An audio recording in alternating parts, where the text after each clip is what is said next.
الرحمن الرحیم۔ عزیز طلباء السلام علیکم۔ اللہ پاک آپ کو اپنے حفظ و امان میں رکھے۔ سبق کا آغاز کرتے ہیں۔ باب نمبر 1، پاکستان کی نظریاتی اساس۔ عزیز طلباء، ابھی تک ہم نے نظریے کے معنی پڑھے کہ نظریہ ایک فکر، ایک سوچ، ایک مقصد کا نام ہے۔ مختلف دانشوروں کے حوالے سے ہم نے نظریے کی تعریف پڑھی اور اس کے ساتھ ہم نے نظریے کے ماخذ پڑھے، جن میں ہم نے مشترکہ مذہب، مشترکہ سیاسی مقاصد، مشترکہ تعلیمی مقاصد، مشترکہ معاشی مقاصد پڑھے، اور ہم نے یہ دیکھا کہ یہ تمام وہ بنیادیں ہیں جس پر کوئی نظریہ استوار ہوتا ہے۔ آج ہم اپنے سبق کا آگے آغاز کریں گے، تو ہمارا اگلا ٹاپک ہے مشترکہ ثقافتی مقاصد۔ ثقافت کسی قوم کی پہچان ہوتی ہے اور اس کی روایات کی امین ہوتی ہے، اور کوئی بھی ثقافت جو ہوتی ہے وہ قوم کی پہچان ہوتی ہے، اور یہ ثقافت بھی جو ہے وہ نظریے کو جنم دیتی ہے، یعنی مشترکہ ثقافتی مقاصد کی بنیاد پر کسی قوم کا نظریہ جنم لیتا ہے۔ اب اس ثقافت کے اندر زبان کو ایک خاص اہمیت حاصل ہوتی ہے، یعنی مرکزی اہمیت حاصل ہوتی ہے، کیونکہ زبان جو ہے وہ اظہار کا ذریعہ اور خیالات اور احساسات کی ترجمان ہوتی ہے۔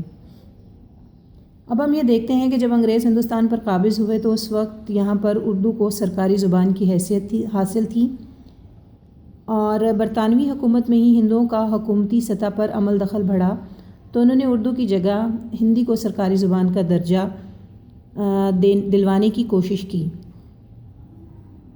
اردو چونکہ عربی رسم الخط میں لکھی جاتی تھی اور اسلام اور مسلمانوں کے قریب اس کو تصور کیا جاتا تھا، جبکہ ہندی جو تھی وہ دیوناگری رسم الخط میں لکھی جاتی تھی، اور ہندوؤں نے اردو کی جگہ ہندی کو سرکاری زبان کا درجہ دینے کا مطالبہ کیا۔ اب یہ بات مسلمانوں کے لیے کافی تکلیف دہ تھی۔ اب اس حوالے سے 1867 میں اردو ہندی تنازع بھی ہوا، جس کو لے کر بڑے پیمانے پر قتل و غارت بھی ہوا، مسلمانوں کو قتل بھی کیا گیا، لیکن یہاں سے مسلمانوں کی سوچ نے ایک نیا انداز اختیار کیا، اور مسلمان یہ سوچنے پر مجبور ہو گئے کہ اپنے تشخص کو اگر برقرار رکھنا ہے تو اپنی روایات کا تحفظ ضروری ہے۔ اب ہم یہ دیکھتے ہیں کہ 1867 میں اردو ہندی تنازع کے پیش نظر سر سید احمد خان کی سوچ میں بھی ایک واضح تبدیلی آئی۔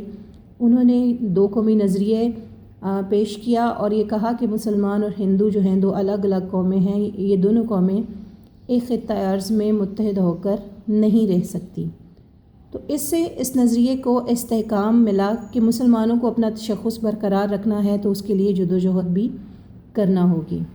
آگے ہم دیکھتے ہیں نظریے کی اہمیت۔ تو نظریے کی اہمیت ان نکات سے واضح ہوتی ہے کہ نظریہ لوگوں کی سوچ کی عکاسی کرتا ہے، اور اس نظریے کی وجہ سے قومیں جو ہیں وہ زندہ نظر آتی ہیں۔ یعنی اگر ہم یہ دیکھیں تو اگر دنیا میں زندگی میں مقصد نہ ہو تو بے مقصد زندگی کبھی کامیابی سے ہمکنار نہیں ہوتی، اور نظریہ ہمیں وہ مقصد فراہم کرتا ہے۔ نظریہ انسان کے ایک دوسرے کے ساتھ قومی حقوق و فرائض کی وضاحت کرتا ہے، اور یہی نظریہ قوم کو متحد رکھنے میں مددگار ثابت ہوتا ہے۔